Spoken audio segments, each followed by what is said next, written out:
Let the word go forth from this time and place to friend and foe alike. This is preeminently the time to speak the truth, the whole truth, frankly and boldly.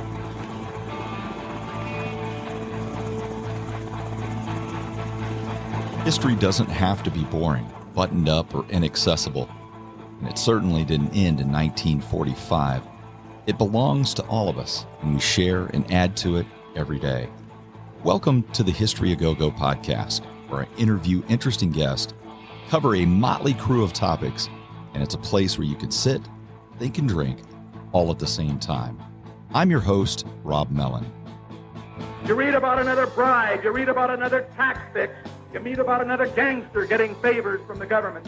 The people are sick and tired of it. They're outraged and they want something done about it, and they're tired of an administration which, instead of cleaning up, is covering up the scandals in Washington at the present time. Welcome. Today's guest is Dr. Justin Coffey. He is a professor of history from Quincy University. He has history degrees from Fordham University and the University of Wyoming. He has a PhD from the University of Illinois at Chicago. He has researched and lectured on several topics, including the ideological transformation of the Republican Party in the 1960s and 1970s. He is the author of Spiro Agnew and the Rise of the Republican Right, which was published in 2015. He is currently researching Richard M. Nixon, which will be the main focus of our discussion today. Welcome, Dr. Coffey. It's great to be here. Thank you very much for having me. Oh, no problem. And this is an interesting topic because when one of my survey topics was the Alger Hiss case. Oh, yeah. Now, a lot has happened between the time when I was in college and today concerning that. So we can discuss that case, definitely. Yes. It's tradition here, Dr. Coffey, to have a featured beer to accompany the discussion.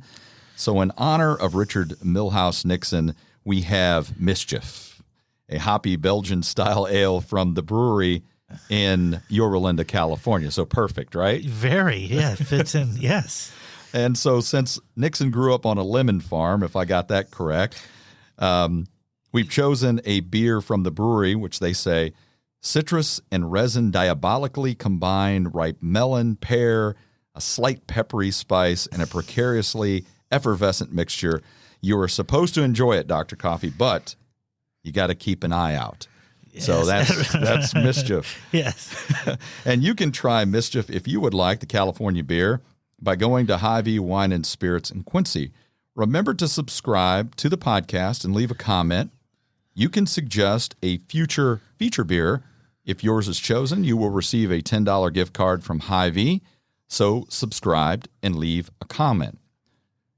The enigmatic and interesting political figure of Richard Nixon is something that seems to have been part of your intellectual career for some time. Is that accurate? I got interested in Nixon as a child. Really? Yes, I did. I grew up in upstate New York, and oftentimes in the winter it was very cold. And I would go in the basement downstairs and throw a ball against the wall and do other things. My parents had in the basement a book about the Watergate, about the Nixon transcripts. And I started reading it. And I don't know, I was 10, 11 years old and started asking my mom questions about Nixon, became fascinated by him, and still am today. Yeah, he's a pretty amazing character. So if we just let's go back to the very beginning. Yes. Where he's from and where he grew up, and maybe how the death of his brothers impacted him in some way. Yeah, Nixon was born January 9th, 1913 in Yorba Linda, California. He was one of 5 children to Frank and Hannah Nixon. Hannah Nixon was a Quaker. Frank never quite was, and Richard wasn't really a Quaker either, but they did he grew up in a rather strong Quaker community. When he was young, the family moved from Yorba Linda to Whittier, just outside of Los Angeles, where his father opened at first a gas station and then became a grocery store, and that sustained the family for years. Now, they were never poor. The Great Depression didn't wipe the family out, but they were never wealthy. I mean, it was a hard scrabble existence. Young Richard had to get up when he was in high school. Before school, he would drive to the local farmer's market, pick out the produce, bring it home, go to school, do his activities, come home, work in the store. So at a very young age, he was taught hard work, and that would be something that would stay with him the rest of his life. First of all, the work ethic. He had a tremendous work ethic, but he also believed that life was hard, kind of a struggle. And his formative years were difficult because he had two brothers who died. The first was Arthur, a younger brother who died in 1925 of tuberculosis, as they call it back then, consumption. Then his older brother Harold, who we really looked up to, caught it. And Harold and his mother Hannah moved out to Arizona for a couple of years. The dry heat out there was supposed to help. It was a real burden financially for the family.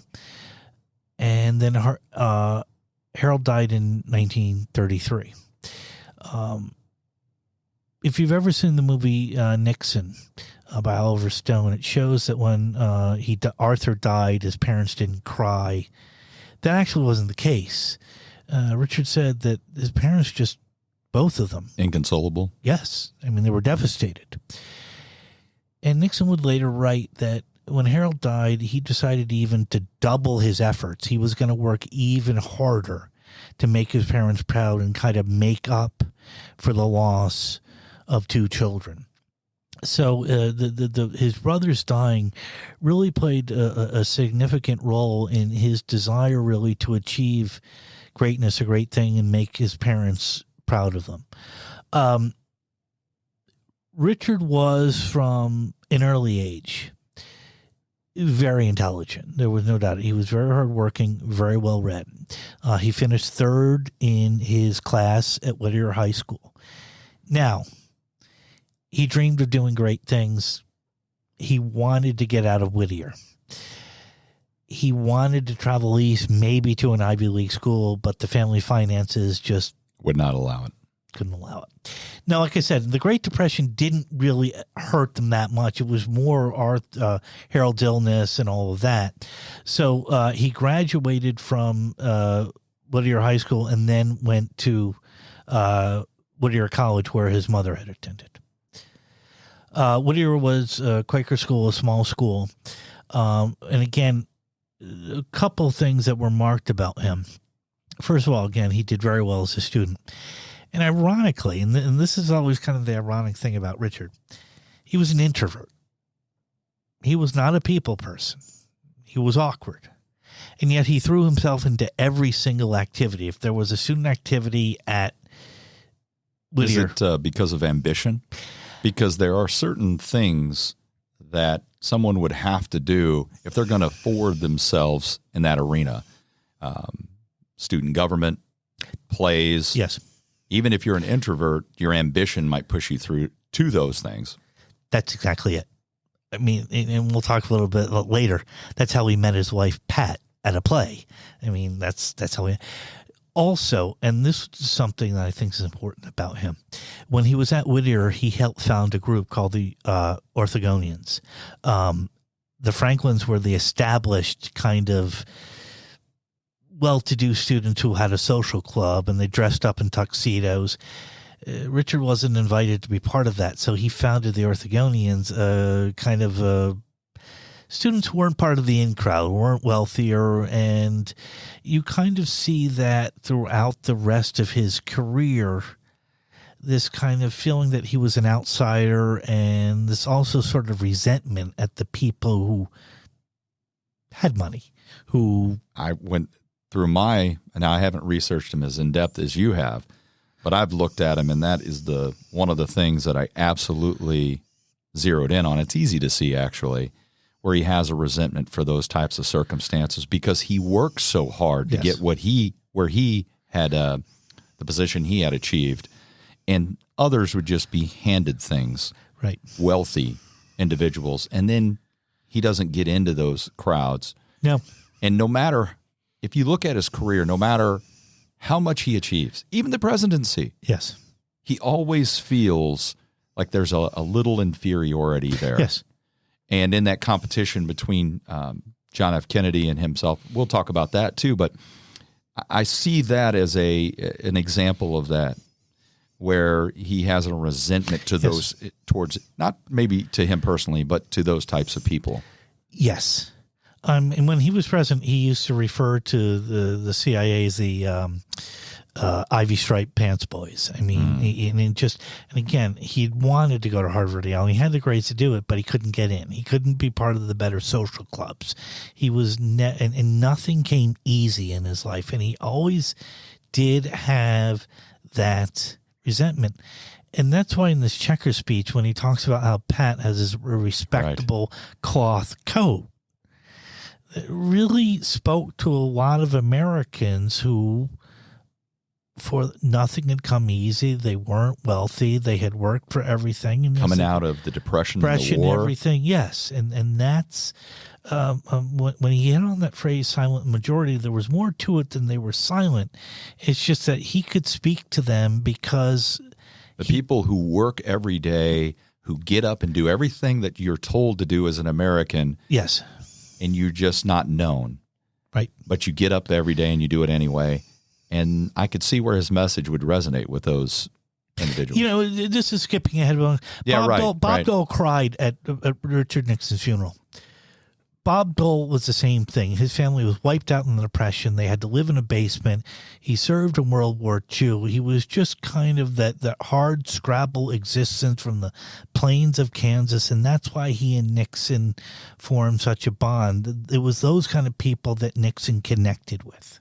So he graduates, and it doesn't end in college, obviously. Right. So he graduates from Duke Law. Yes. He wants to get a job with, if I get this correctly, with the FBI or get a powerful law firm. Yes. And again, because he doesn't have those connections, he's shut out.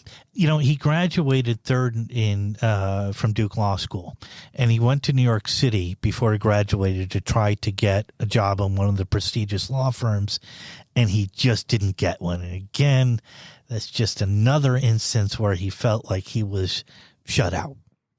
He applied to the FBI, and there's a question exactly as to why he didn't get the position. J. Edgar Hoover later told him, yes, you were actually accepted, but there was a funding cut. You know, and this is the amazing thing about history, how one event, if he's got the type of personality that if he gets into the FBI, he's career. He's going to be career. He's going to go up the ladder in the FBI. He was a workaholic. He would have risen and aligns perfectly with his work ethic, his education, his demeanor, and everything. Nixon always wore a suit everywhere. I mean, in going to the FBI, that kind of straight-laced people where, you know, very inherently conservative, not philosophically, but that kind of mentality, he would have eventually gone to now, would have ever been FBI director. I mean, Hoover lived a long time, but he would have flourished there in that milieu. All real Americans should support J. Edgar Hoover and the FBI. It's the finest police organization in a free nation in the world today, in my opinion. He actually works for the Office of Price Administration, which he hated. Yes, I could that when I looked into that, I'm like, well, that doesn't align with his philosophical he background. Returned to Whittier, was a lawyer in the best law firm in the city. He met his wife, Pat, at a play. He essentially pursued her relentlessly, and eventually she agreed to be married. When World War II broke out, just before the Japan bombed Pearl Harbor, he had accepted a job in D.C. to work for the Office of Price Administration. They decided they wanted to get out of Whittier and do something new. Well, he's trying to get east, right? Yes. I mean, he wants to advance himself. I mean, he was doing things like divorce work for his law, and he hated that. He was a bureaucrat, and he loathed it. And he came to believe that the bureaucrats were mostly liberal, Democrats, hostile to the free system. And so he made a rather remarkable decision. As I said, his mother was a Quaker. So Nixon had an automatic exemption, a conscientious objector. That's correct. He could have from World War II. Right. But he enlisted in the Navy, which did not make his mother happy and his mother's family happy. And they were quite disappointed in this. So when he enlisted in the Navy. Yes, in 1942. It's after the Pearl Harbor. Yes, yes. And when he does that, is that part of his ambition too? Because as you mentioned, it's not aligns with his Quaker background, but is there service and ambition kind of meld together? There were two things. He loathed his job in the OPA. That made no sense to me. Yes. It just got him east. And the salary was $3,200 a year. There was a housing crunch. It was just a terrible decision. He did mention later on he thought that Pat would have been disappointed had he not served in the military. So he's 29 at this point, and he goes to a naval training base in Rhode Island. And then he gets his orders, and he opens them up. He's sent to a naval center in Ottumwa, Iowa. And he got on the coast, so apparently it's not too far away. That's in our neighborhood, and just up the road here. That some congressman had decided to build a naval and wanted a little thing there, and so he got there, and he spent a couple of months there just really doing nothing. I could see where that would drive him crazy too, because he's always a man of hard work and action. And getting into an environment where you're nowhere near the war effort and you're doing nothing. He could not do work. I mean, there are stories about him on Christmas Day going into work just because he just that was his mentality. And so all of a sudden he's in Ottumwa, Iowa. He's got no real responsibilities, and so he sees. Some people can. And this is just the human condition, but some people can do that and say, well, I'm getting paid. I'm away from the war effort. It's safe, and they're happy. And he is definitely not one of those individuals. Well, he's in the military. I mean, he is in the Navy. He signed up. Well, you do what you're asked. That's what your orders say. That's where you go. And whether you're a sailor or a soldier, that's what you do. You do what your orders ask you to do. As you know, obviously, yes, you were just recently returned from where you were sent. Right. Yes. He saw an ad saying that for naval lawyers, if they wanted to go out serve in the Pacific. He's 29 at this time. He then is sent to the Pacific, and he serves on several islands. And the Navy for him. So was he doing like wills and things of that nature for the sailors out there? Yes. And also his first stationing, and I don't want to butcher the island's name, he was doing a lot of the procurement, the shipments coming in and all of that, making sure everything was in order. And then he went to several other islands. He wrote in his memoirs that he did see a bomb blow up, and he always remembered the burning bodies. That stayed with him. He served honorably. He served for over 2 years. He was promoted to lieutenant. And then in 1944, he got orders to go back home, and where he worked for the rest of the time on finishing out naval contracts. That is where his law degree came in. He picked up poker during the war, but there's a story that the poker financed his first congressional campaign. That wasn't true.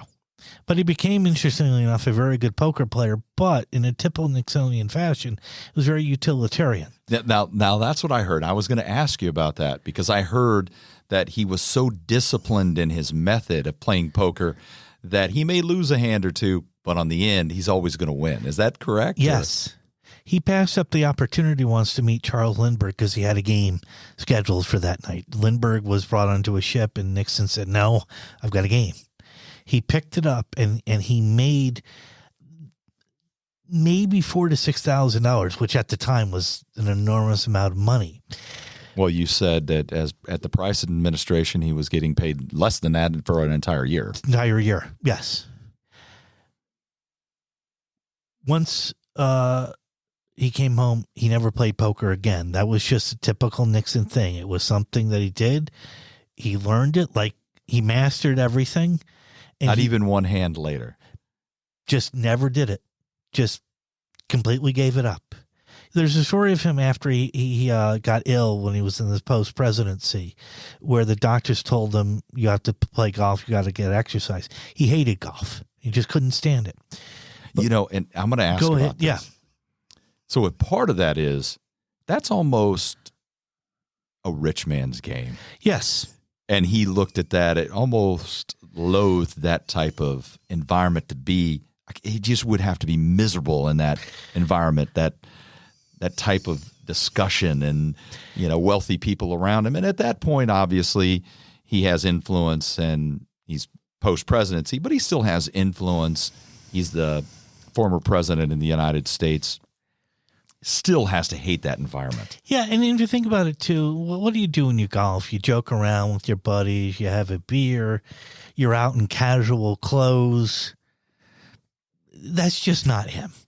He learned to golf when he was in Congress because everyone had to. It was just a social thing. And I could see that about him, too. I can see him saying there are certain things, it's not about my personal preference, but if it's something that's going to forward me, because you can't come from where he came from and not use every advantage, because the wealthy are going to use every advantage. And now I'm trying to get into Nixon's mind, which isn't easy, but they're going to use whatever advantage they can. If I don't do that, then I'm going to be at a disadvantage. That's exactly it. Yes. Yes. And he did it because Eisenhower did it. I mean, Eisenhower loved golf. So Nixon actually, when he became vice president, really tried to improve his golf game. So when Eisenhower asked him to golf, he wouldn't make a fool out of him. Well, Army officers, there's an element to that. It's part of the culture a little bit, and I'm sure it goes back to that time period. Well, it's interesting that you bring that up because I show my students a clip of the movie Pearl Harbor, and on that Sunday morning, there's a scene in the movie where the officers are all playing golf that Sunday morning. And I guess that's just something that I think it's part of the culture, and most of the Army bases, every Army base that I've ever been stationed on has a golf course. Obviously, it's not exclusive to just officers, but it's part of that culture. I can guarantee you that, and that carries forward to today. Still today, okay. Yes, absolutely. I would say that carried, because the same reason you can get a little bit of work done, just as the CEO from Amazon can get work done on the golf course, sometimes in that environment more effectively than if you were sitting in his office. So the same thing kind of applies. You get a more relaxed environment, you can open up. Whereas in the military environment, you're either in briefings, you're in somebody's office, everything is very regimented. Now you can get outside of that a little bit, maybe open up and accomplish things. And in the end, that's the only thing that matters. Are you accomplishing your overall goal? That makes a lot of sense. Yeah. So, I mean, it still happens today. And as I mentioned, I'm still in the military today. I've been in the Army for 26 years. I've been in several posts. They all have golf courses. I'm a terrible golfer. I admit it. I never got into it because here's the thing. I always, when I started to study Nixon, to be honest, I don't have I'm not aligned with him politically, but I could, what he had to go through, it resonated with me. Right. His hard work. My dad was a factory worker, mm-hmm. and I went to private school, but it was for religious reasons. I went to Catholic school, Catholic grade school, and Catholic high school, and then. But we're not talking a prep school in New England. That would. That's true. Exactly. But when you're in those environments, you still are around wealthy individuals. Yes. And I always felt that I had to work harder. I had to do something differently. Right. And so I his life resonated with mine. I could sympathize with him. Yes. Now I can't. Some of the things he does later, I can't justify any of that, but I can sympathize with that resentment. And so I always had a little bit of a kinship with Richard Nixon, even though my politics and his don't necessarily align. You know, what's extraordinary about Nixon is that he was always able to overcome really his own personality. I mean, this introvert, he had really no sense of humor. He wasn't one of the guys. He wasn't a glad handler. And yet he was able to rise through hard work, discipline, focus, smarts.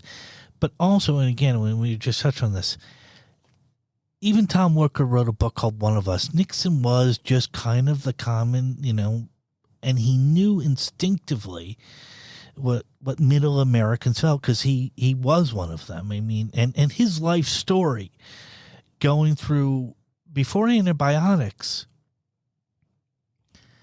life was very difficult because because people died at a young age of things, and they dealt with death in a way that we just don't today. But I mean, he had two brothers who died. Right. He struggled through school. He had to work all through school. He then, he fought in World War II. Because in America, that's what they tell you to do. Yes. They say get up and work hard. And right. in America, if you do that, you can succeed. You can succeed. And he did have, like I said, he wasn't philosophically conservative, but he had the kind of traditional American values that resonated with so many Americans. And that explains a large part of his appeal. So let's move forward. Yeah. He gets out of the Navy. Yes. 1945? 45, he's working in Baltimore, and he gets a letter from a Republican in Whittier saying, would you like to run for Congress as a Makes Republican? sense. Just getting out of the war. He's got military experience. Duke Law. And his family is known. I mean, he was known. And he wired back saying, yes, I accept. And the guy said, well, hold on. We'd like you to come fly out here, give a speech. So here's what I'd like to know. Yeah. Does he always have politics on his mind, like as his future? Well, or does he see himself as a high-powered lawyer? Like, what's in his mind from all the things that you've researched? What do you think at his young age that his goal is? Is it politics? No, I think it was to be an attorney. I think he said in his acceptance speech in 1968, he used to hear train whistles in the night, and he dreamed about getting out of Whittier, and he had the American dream of making it. The crazy thing is, what just entered my mind? What? I'm kind of a little bit of a Star Wars geek, but I think of that imagery of, and I know this is silly, but I think of the imagery of Luke Skywalker looking. And it's that at same, the two moons, yes. When the music comes on, and he just wants to get out of there. And sorry he's for stuck there. Geeking out on you. No. And his uncle says, but you got to stay on for another season. Right. And he says, but it's just one more year. Well, Luke wanted to get out and achieve great things, and just felt stuck in that environment. But that's how Richard felt. I could see that. Yes, I could see that. And then being a dreamer.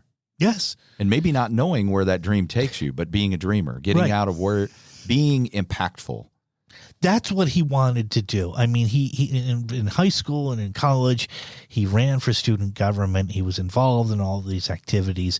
When he was a lawyer in Whittier, he was engaged in every civic activity, organization, Rotary, all of that.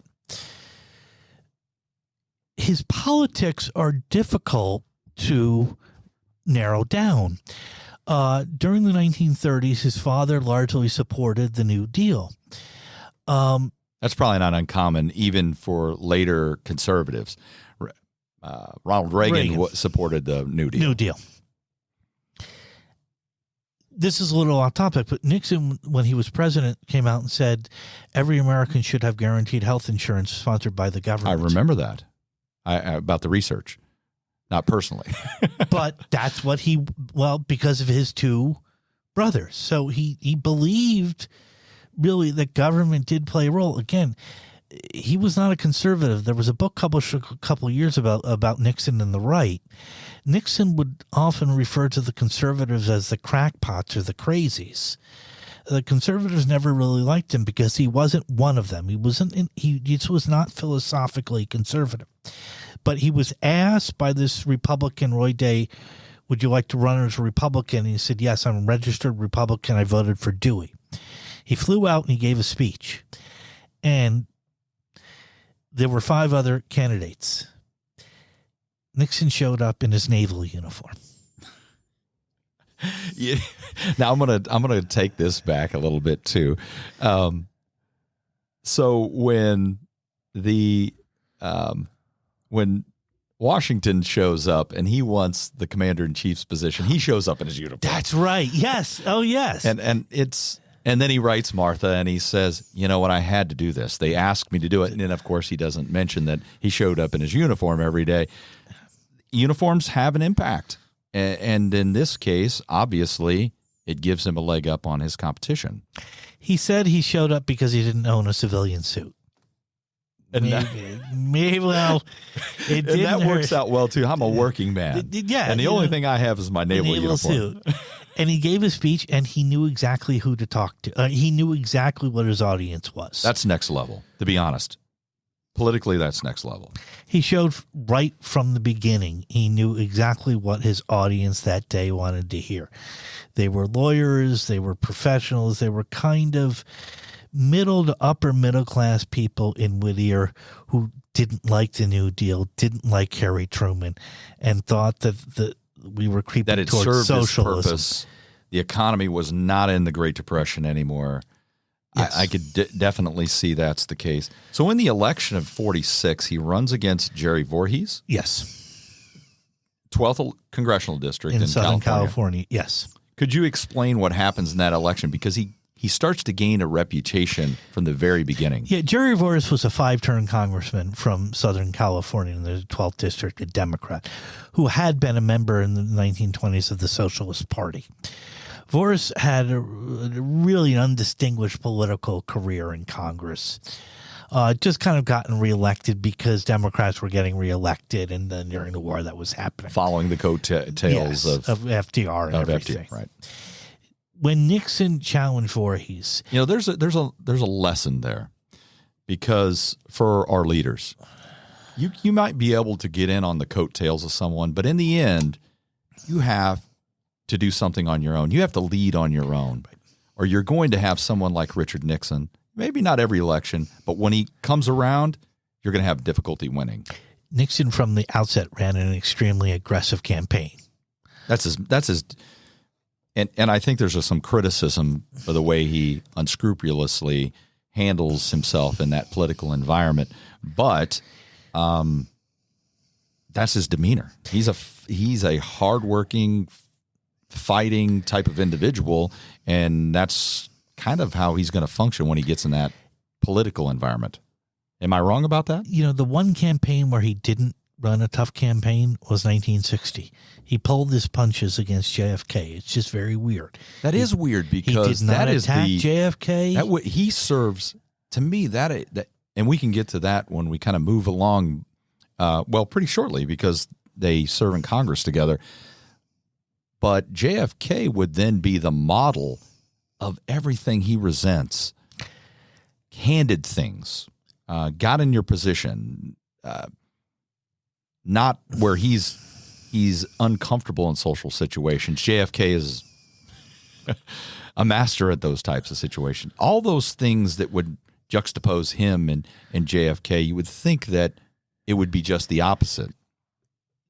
In fact, it was the Kennedys that ran a tough campaign against Nixon. Well, and I can see that too. Yeah, because he would be very bitter about what he thought was in 1960s the Kennedys, and he thought the media really ganged up on him, and that would be a wrong lesson. He would now whether he was right that was true, but he took away that the next time I'm going to run for president. I'm going to make another connection back in history, if it's okay. Yeah.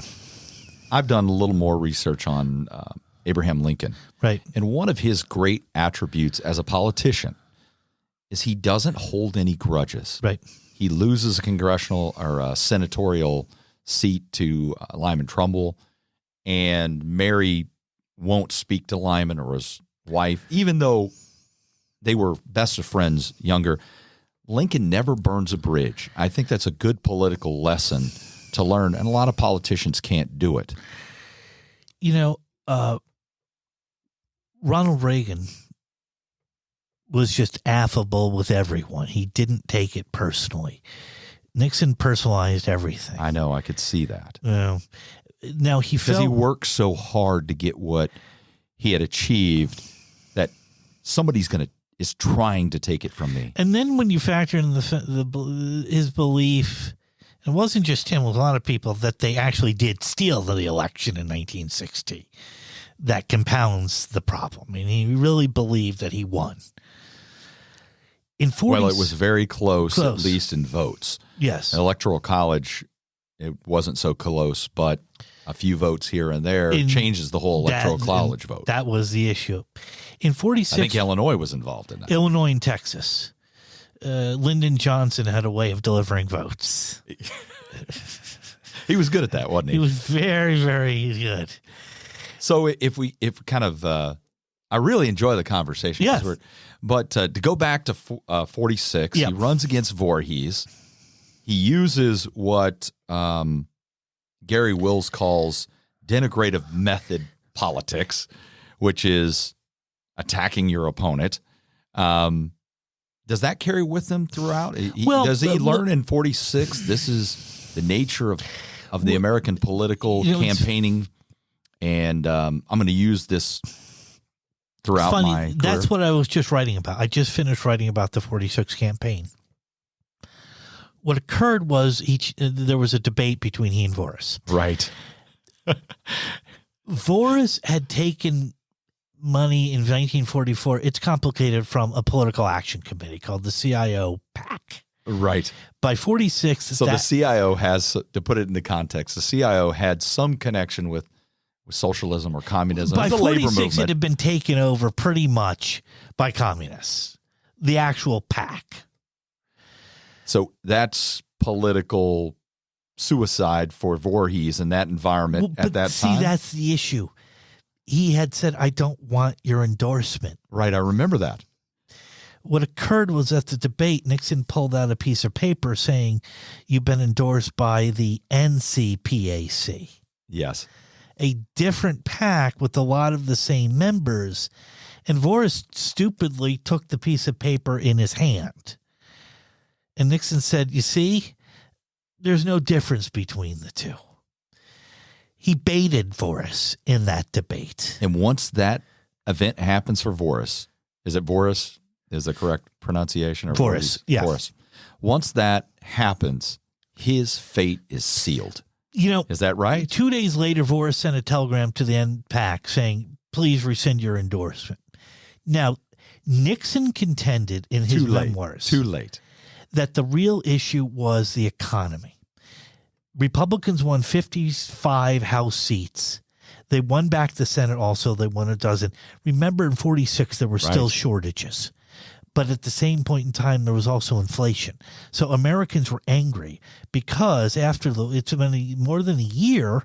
Why are there still shortages? But why are prices higher?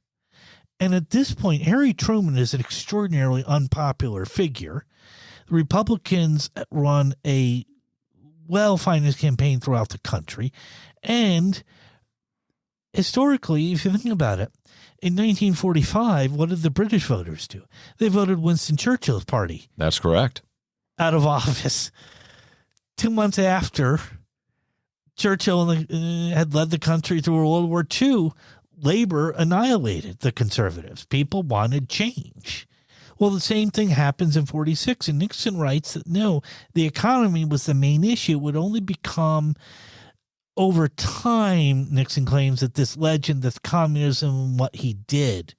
Now, I write in my book that Nixon would have won the election anyway in 46 if he had not done that.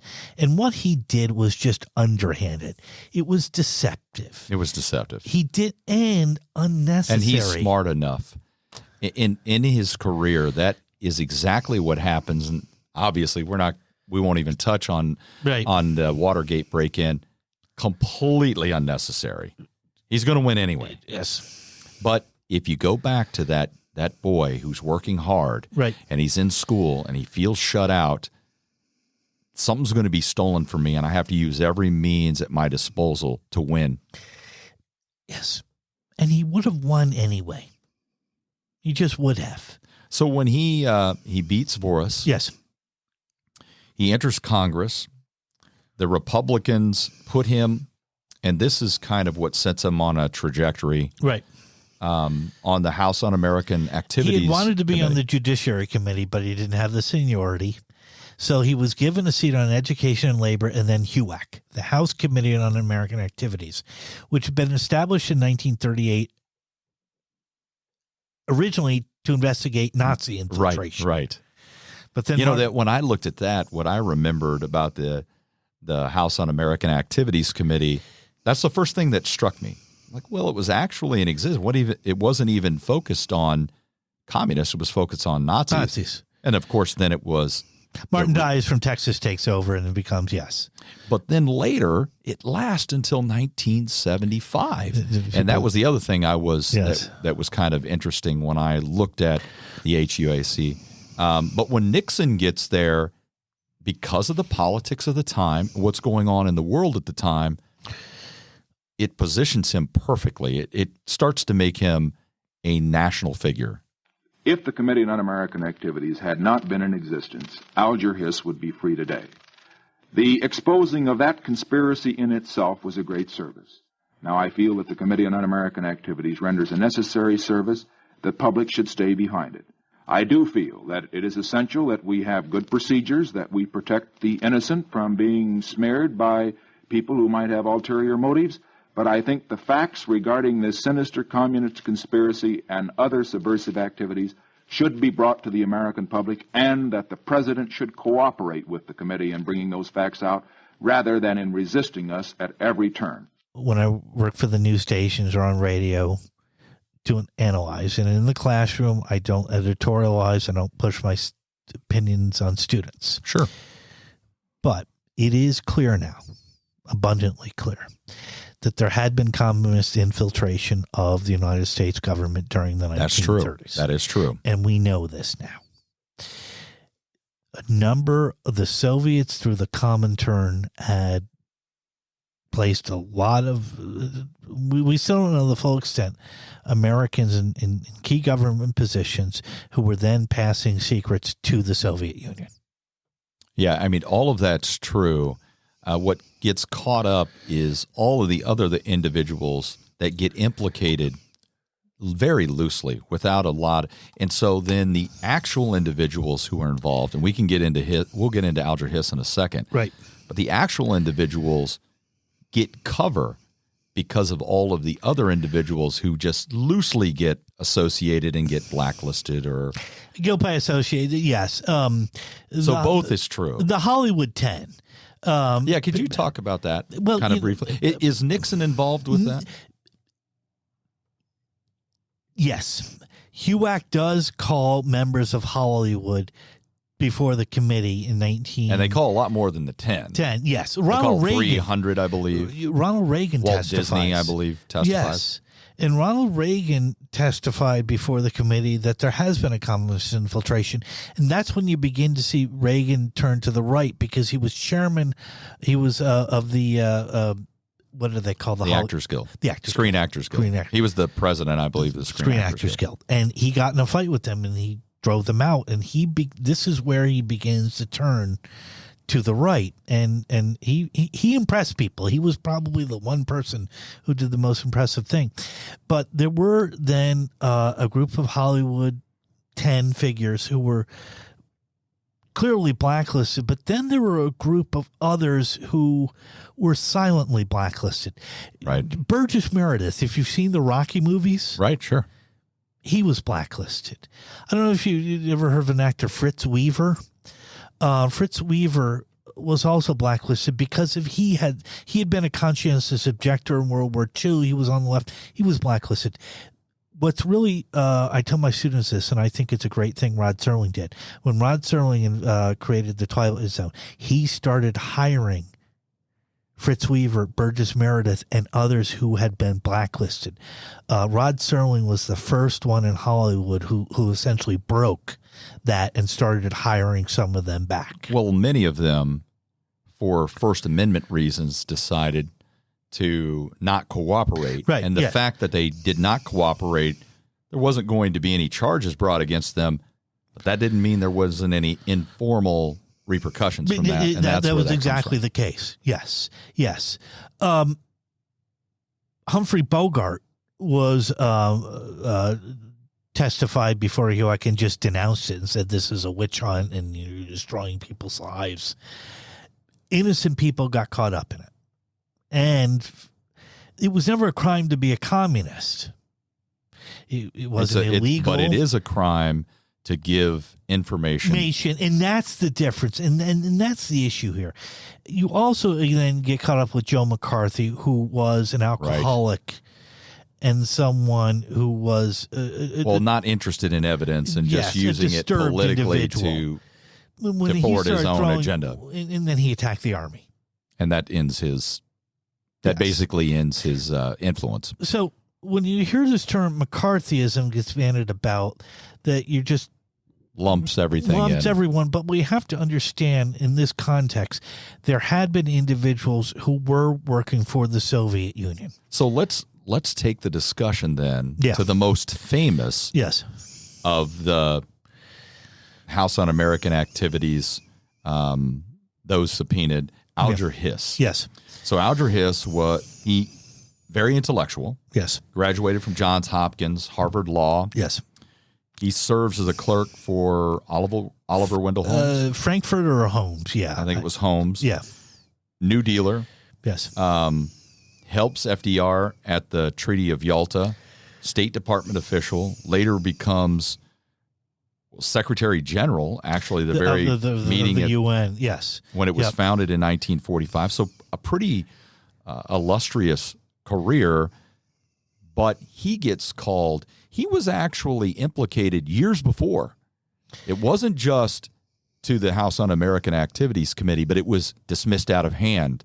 But it came back up again. Could you explain what happens when Alger Hiss is called to testify after Alger Hiss was an establishment figure, a Democrat, worked in under Franklin Roosevelt. There had been warnings consistently in the 1930s and early 1940s that Alger Hiss was a communist, that he was working for the Soviet Union. These were dismissed. You know, and the thing that struck me when I told you I researched that when I was younger. It's not just Whittaker Chambers, and you can describe Whittaker Chambers. Right. It's the French intelligence agency. Yes. Elizabeth Bentley, who was a former communist and spy. Now, she doesn't implicate him in person, but she says somebody from the State Department, influential. So there's more to it than just Whittaker Chambers. No, it wasn't. Right. Exactly. Can you explain what happens when Whittaker Chambers comes to the House Un-American Activities Committee and testifies? August 1948. Elizabeth Bentley had been testified that there was a spy ring working in the State Department, and she said... And she says, I was a spy. I was a spy myself. Right. Whittaker Chambers at the time was editor of Time magazine. He's a very strange fellow. He went to Columbia. He's kind of led a bohemian life, and then in the 1930s, when he was working as a journalist, he became a member of the Communist Party. He came before HUAC, I believe it was August 5th, 1948, and said Alger Hiss was a communist, and he passed to me information that he had typed when the typewriter would come in. Right. He sent it to me. Chambers then passed it on to a contact in New York and then gave it to the Soviet Union. Now, Whittaker Chambers was also a member of the American Communist Party.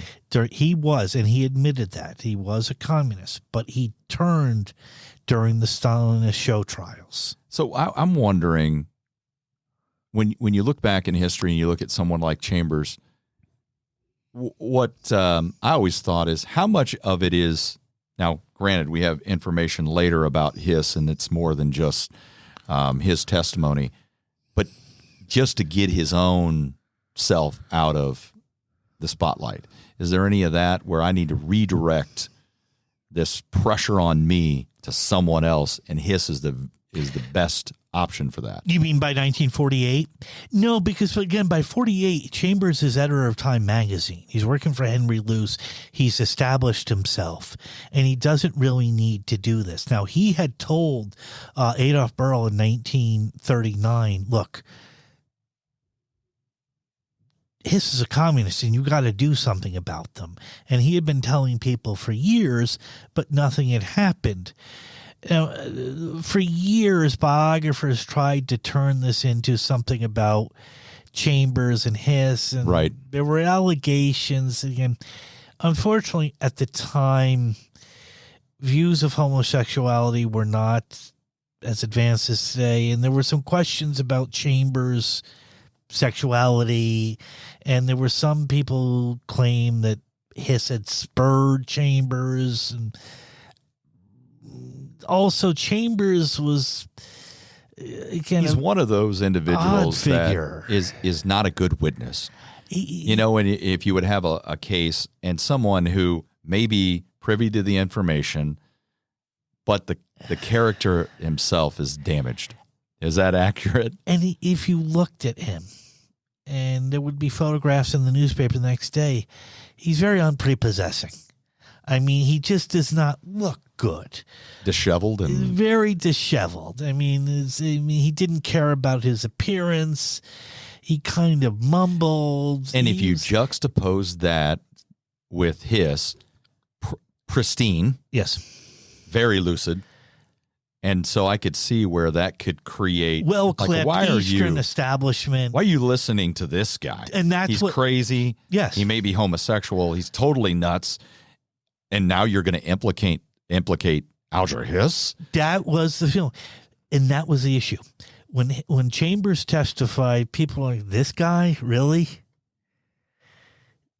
Then Hiss writes to HUAC saying, I want to testify, I want to refute it. And he comes before the committee at least 3 days later, and Chambers is sitting a couple of seats behind him, and he just denies everything categorically. And he also said, I've never met him, I don't know him, I've never been a communist. A wife's not been involved. All of it. All right. Of it.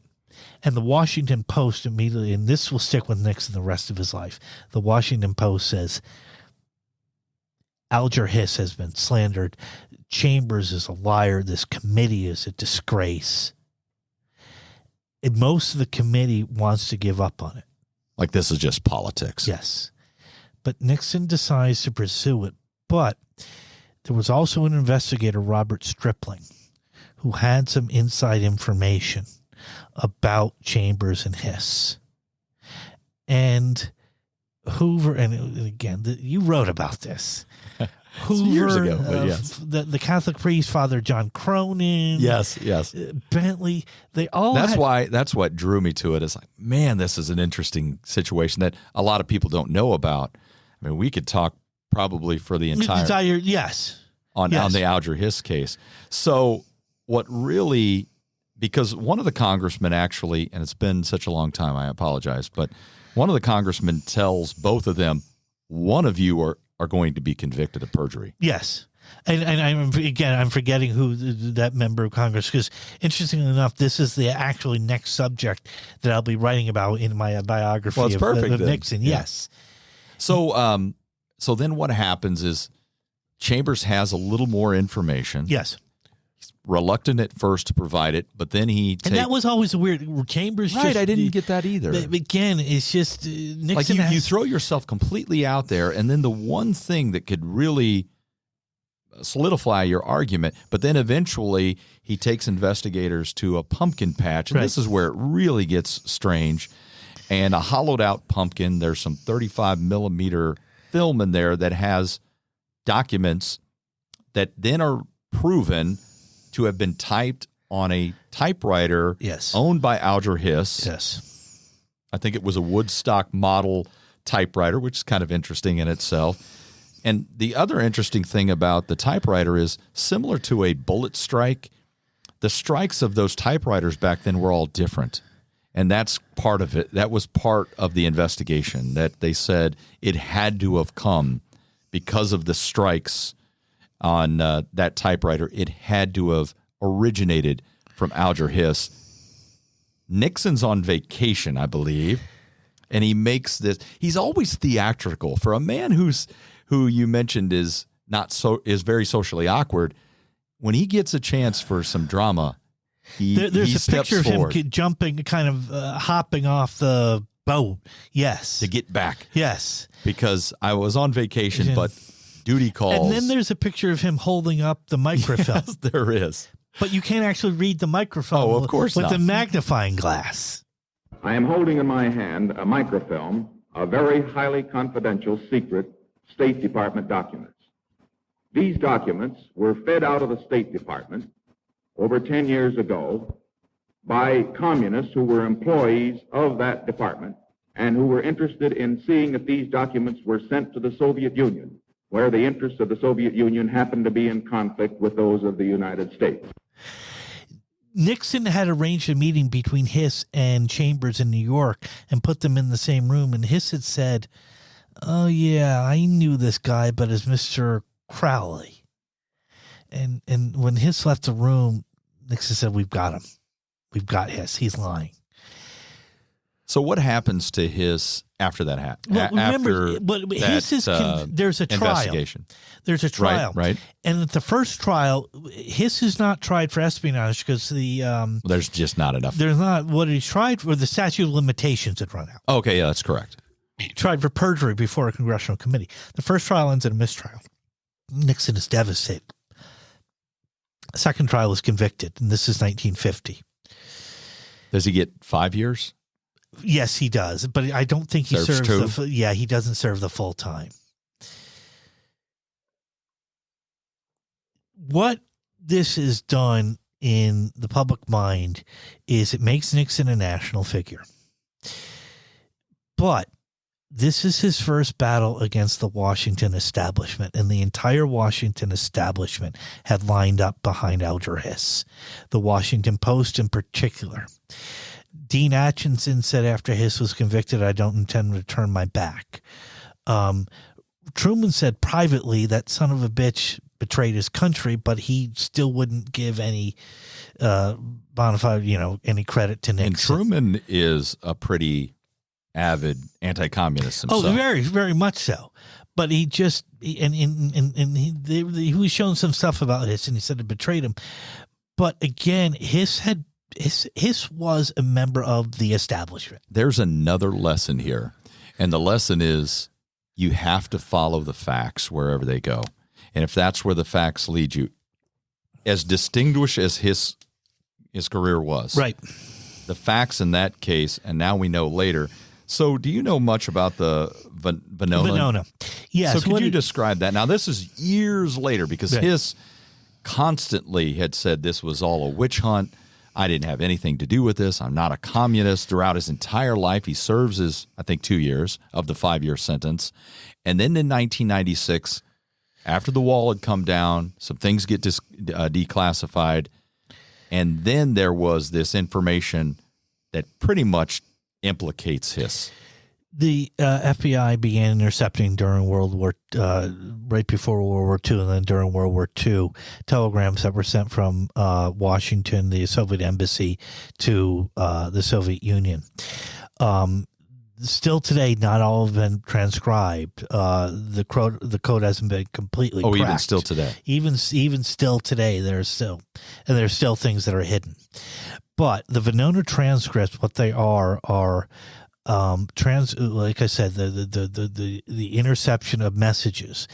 And what these have shown is that the extent of Soviet spying in the United States extensive. It was very extensive, and Hiss was named in them as ALES, ALES, and in those. So what they right? So now maybe I got this wrong, but they named the person as ALES. Obviously, they're not going to use the person's name.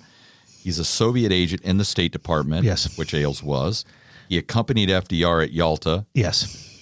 which Hiss was instrumental in that conference at Yalta. He then flew to Moscow.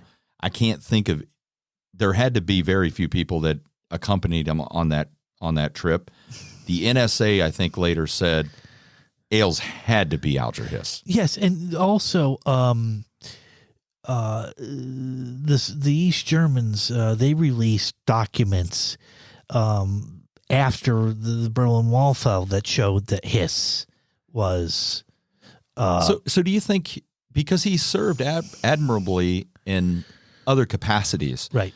Do you think he just thinks that this is ideologically the best way, that he's not in his – now I'm just asking, it's difficult to read someone's mind, but is he trying to truly subvert the United States, or he just thinks that this is the best path for the United States?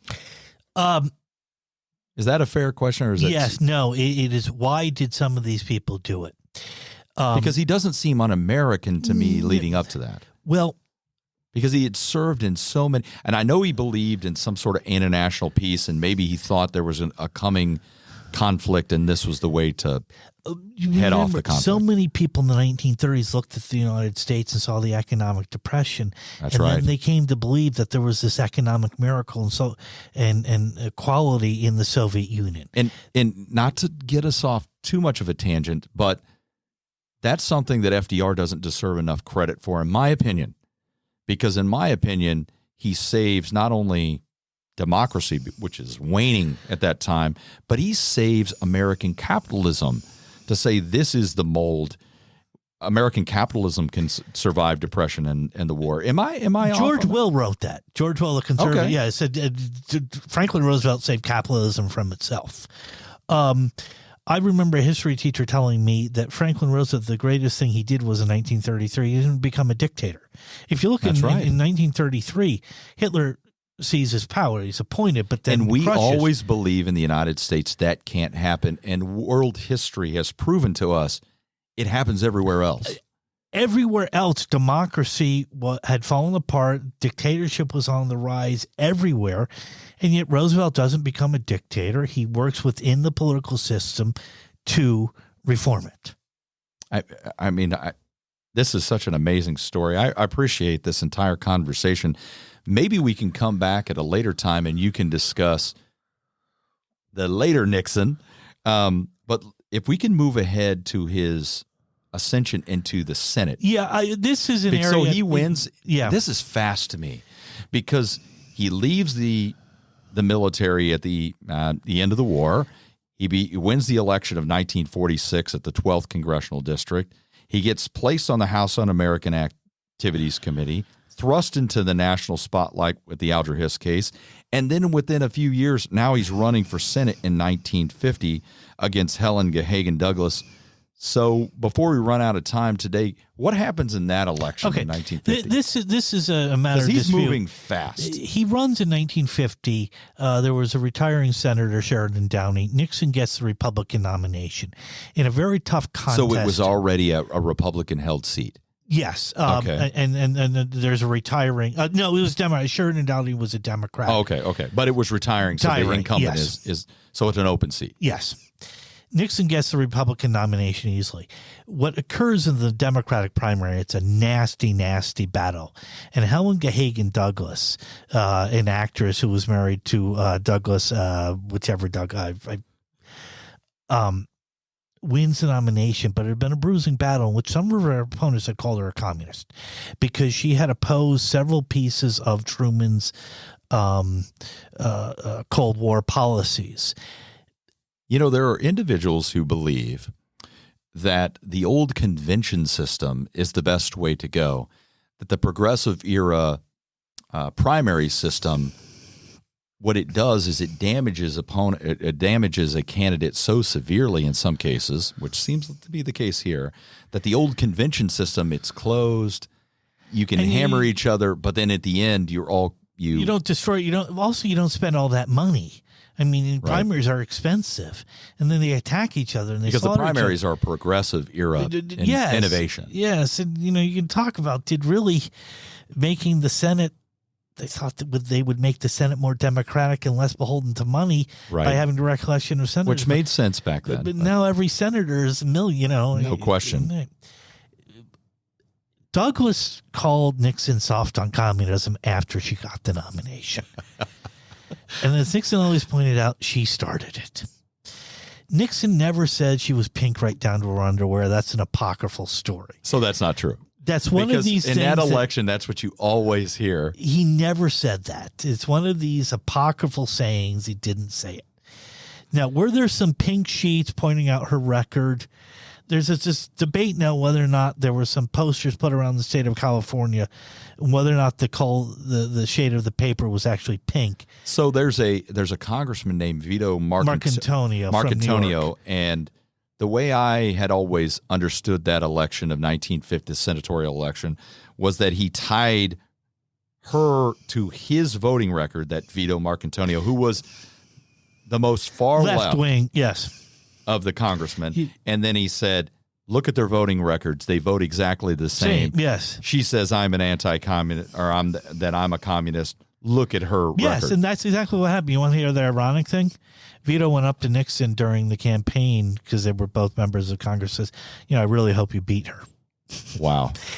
Those are little conversations that are that don't reach the public because it's not politically advantageous for the party. The other thing is that either Joseph Kennedy or John Kennedy went to Nixon's office and gave him an envelope full of cash. Wow. And the story goes that Joseph Kennedy went to Nixon because he remembered Helen Gahagan Douglas and her husband. He detested them. He hated them. And he said, here's some money. I hope you turn the Senate's loss into Hollywood gains. So he wins that election. He becomes a senator. By the way, LBJ had an affair with Helen Gahagan Douglas for several years. I never knew that. Oh, yes. Oh, yes. They used to walk around holding hands. Oh, yes. And LBJ, I am definitely Yeah. Dr. Coffey. You gave me some you gave me some homework because I'm definitely going to check because LBJ is such a fascinating character. Robert Caro's book, yeah. If Nixon's a fascinating character, LBJ is a completely fascinating character. But is it true that Nixon gets his nickname Tricky Dick from the election? Yes. Against Helen. Yes. Is that true? Yes, she did give it. The author Stephen Ambrose, who I have a lot of problems with, he plagiarized, he made up a lot of stuff. He eventually invented a lot of stuff, so a lot of his work is in disrepute. I do agree with him on something. When he wrote in the chapter on the Nixon-Douglas campaign, he wrote, Douglas never had a chance. It was another Republican year. 1950, the Republicans again swept everything, and California at that time was turning conservative. I mean, particularly Southern California. These people were making money. Well, you mentioned it's about the economy. They hate the taxes. I could see it. And the people who are going out to California. You don't need the New Deal anymore. And as much as, I'm generally a fan of FDR for what I think he's done for the nation, not only for the war, but for the New Deal. But the reality is that's 1950. The New Deal is there's no necessity for that anymore. And it's not popular. And again, the people who are moving out to California are white, middle, and upper middle class people. And 1950 was a Republican year. Nixon beats her by, I think, 18 percentage points. That's a blowout. It was a tough campaign, but again, she opened it up when she said you're soft on communism. But his rhetoric throughout the campaign was just over the top. It was just nasty at times. And even he wrote later that some of my rhetoric was overheated. And that's where he gets that reputation for those it's that election. But in Voorhis, he gets criticized for that too, like this unscrupulous methods that he used. But before we run out of time, I'm wondering about the relationship that Nixon has with John F. Kennedy. They enter Congress the same year. Yeah. Do they know each other? Yeah, they did because they also served on the Education and Labor Committee. And in fact, in 1947, they have a debate in Pennsylvania over the Taft-Hartley bill. And Nixon claims I won that debate. Well, he claimed he won the 1960 TV debate. If only it was on a podcast, right, Dr. Coffey? They took a train back later that night. They talked through the night. They had a courteous relationship. In fact, Kennedy would throughout the 1950s hold Nixon in rather high regard. Again, Joe Kennedy once told Nixon, "If my son doesn't win, I hope you do," in 1960. They just, they were both very young. They're both naval veterans. They're both very anti-communist, but they have nothing in common whatsoever. Outside of that, their backgrounds are completely different. They don't hang out together. Do you think he resented Kennedy for just the person that he was? I think because Kennedy is, he just is articulate and educated, and the quintessential person that he would view as. There were two things that he resented. One, he didn't think Kennedy worked that hard. He thought that Kennedy's voting record was atrocious. His absentee record. The thing about it is, somebody with his affluence behind him can get away with it where Nixon couldn't, not possibly. And I could see some resentment because of that. The second thing was the money. He just thought that Kennedy had bought the Senate seat in 52, had bought his congressional seat in 46. And it was just the money that really bothered Nixon. Looking at the Kennedys, I'd make an interesting comparison. First, Edward Kennedy was the best politician of the three. He is the best politician. He's gregarious. He loves it. He's warm. John Kennedy, on the other hand, was quite a shy person, really. It was not easy for him to get out and shake hands and the rest. He did it very well. It wasn't easy for him. He was a quite private person. I would say that Bobby Kennedy, on the other hand, I would compare him, as Alice Longworth used to, as he was like a 17th century Jesuit priest, passionate, one who brooked no opposition and so forth, very intelligent and so forth. So do they have any, because the interesting thing is, I think Kennedy wins the Senate seat in 52, but that's the same election that Nixon is nominated for vice president. Yeah. So they don't serve in the Senate together. No, they never do. Outside of the fact that the vice president is there's a story I read once where there was at a dinner party in Washington, D.C. in like 1957, 58 or something, in which all the guests were dishing on, Nixon dissing him. And Kennedy said, that man has gotten the worst press coverage. People lied about him. I really respect him.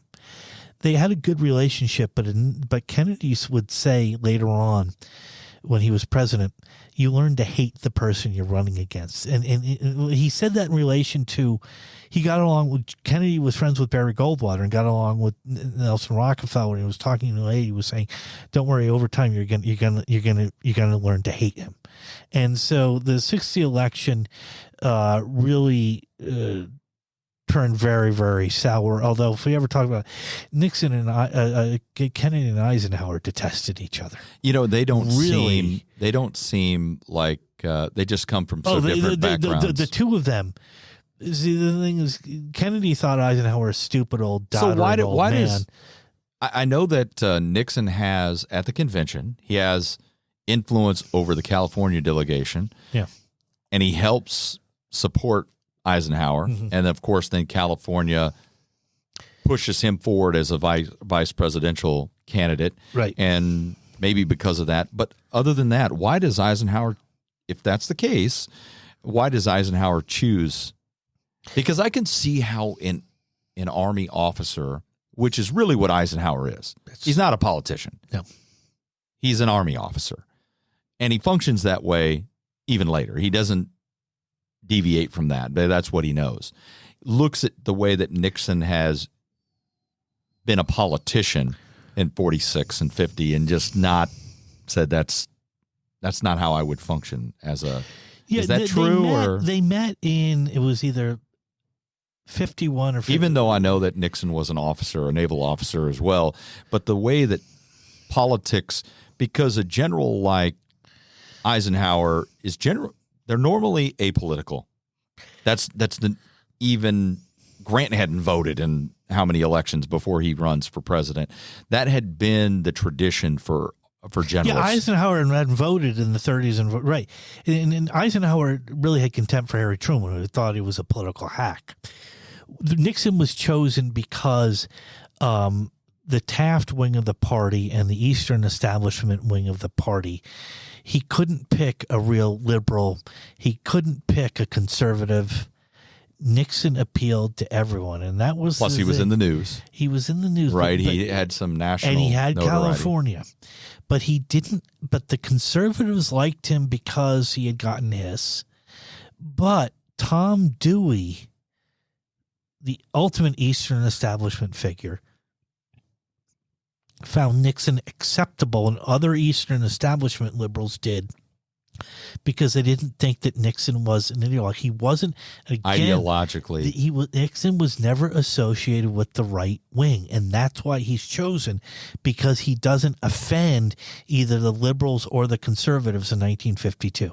So can we end just with that election? Yeah.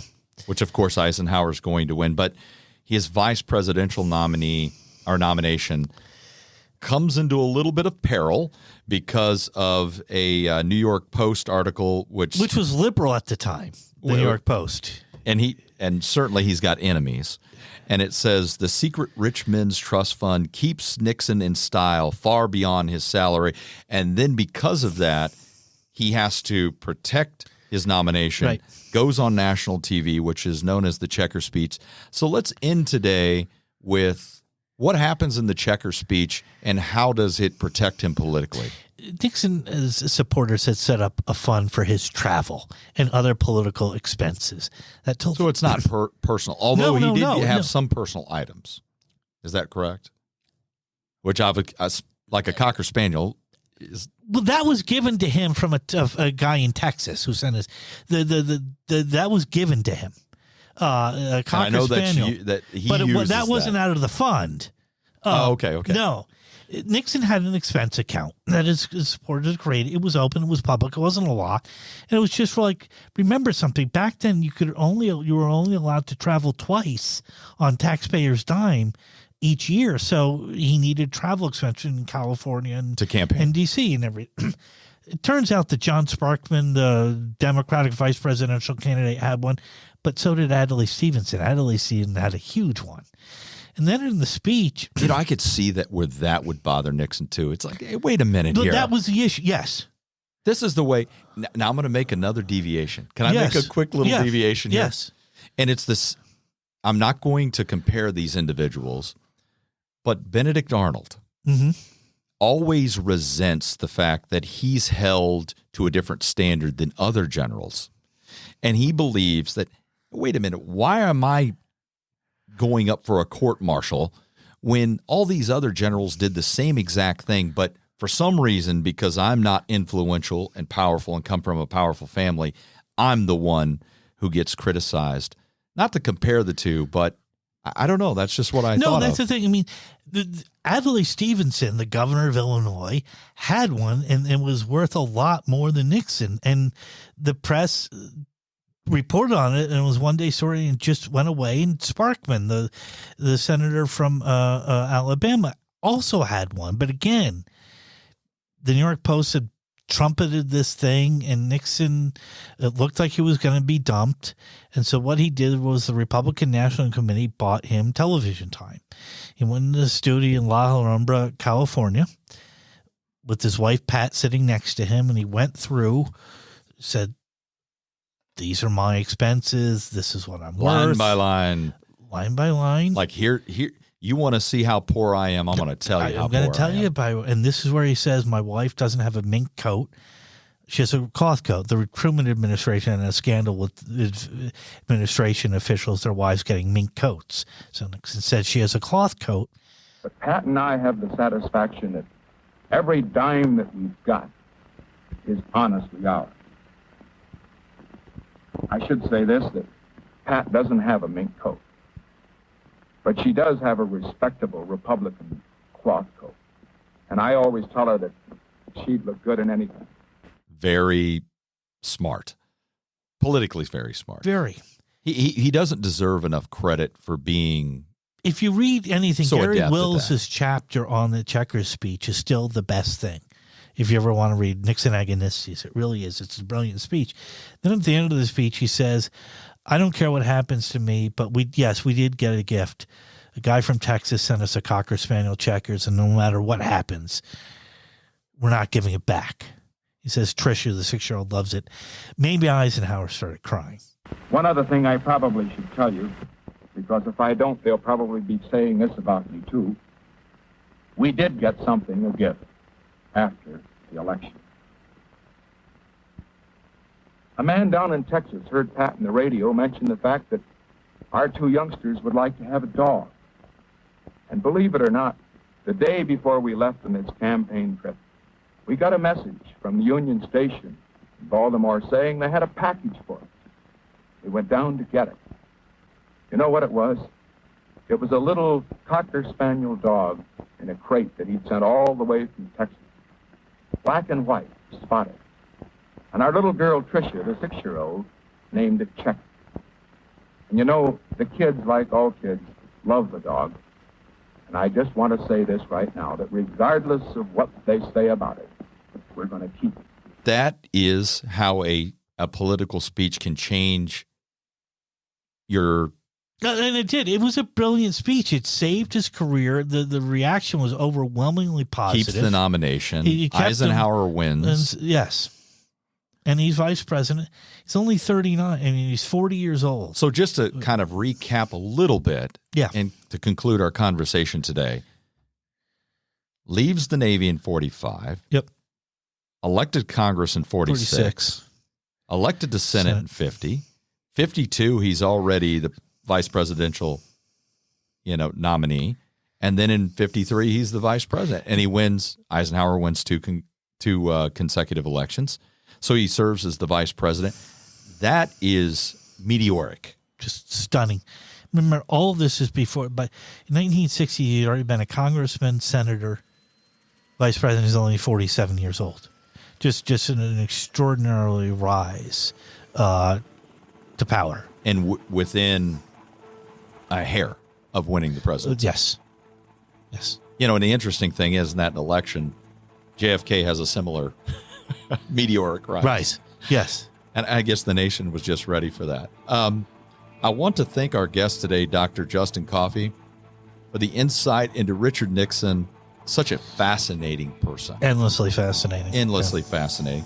Our featured beer was Yorba Linda's own Mischief from the brewery in California. So Mischief and Nixon both hail from Yorba Linda. So that was a good choice. Remember to subscribe and leave a comment for your chance to win a gift card from Hy-Vee. The music was provided by the band Bones Fork, which is available on iTunes, Amazon, Spotify, pretty much wherever you download your music. And join us again next time when we talk, think, and drink on History A Go-Go.